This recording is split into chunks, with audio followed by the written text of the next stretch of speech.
ဒီလူကနေတိုင်းမျက်နှာကိုပင်လယ်စားတွေနဲ့ပွတ်တိုက်ပြီးစေကြောတတ်သူပါသွေးထွက်အောင်အထိပွတ်တိုက်ပြီးအရေးပြားကိုတမင်တကာထိခိုက်ဒဏ်ရာရအောင်လုပ်ပါတယ်အဲ့ဒီဒဏ်ရာတွေပြန်ကျက်သွားတဲ့အခါမှာတော့သူ့ရဲ့မျက်နှာဟာဘလို့ပဲအရိုက်ခံရပါစေဒဏ်ခံနိုင်ရရှိတဲ့အသားရည်မျိုးဖြစ်သွားခဲ့ပါတယ်တကယ်တော့သူဟာလောက်ဝေသမားတယောက်မဟုတ်ပါဘူးသူကမွေးရပါကျွန်တော်တစ်ခါကတိုးပြီးတစ်ဖက်ကရှင်းနေတဲ့မတန်းစွမ်းသူတယောက်ပါတာမန်လူတယောက်လိုလမ်းလျှောက်နိုင်ဖို့အတွက်ငယ်စဉ်ကတည်းကတိုင်းပညာကိုအသေးအလဲလေ့ကျင့်ခဲ့ရသူပါကန်ဆိုးကျင်တော့သူ့ဇနီးကကင်ဆာရောဂါခံစားနေရပါတယ်ဇနီးဒီရဲ့ဆေးကုသစိတ်ရှားဖို့ရဲ့သူ့ရဲ့ပြင်းထန်တဲ့အနိုင်လိုလားစိတ်ကြောင့်ရဲ့သူဟာနာမည်ကြီးတိုင်းဆရာတွေကိုလိုက်လံစိန်ခေါ်ပါတော့တယ်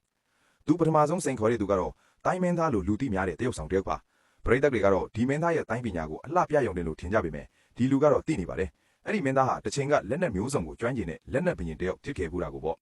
ပြိုင်ဘက်ကိုအပြတ်သက်အနိုင်ယူခြင်းတဲ့အတွက်သူဟာပေပေထား utility knife တေးသေးတစ်ချောင်းနဲ့ပဲရင်ဆိုင်ဖို့ဆုံးဖြတ်လိုက်ပါတယ်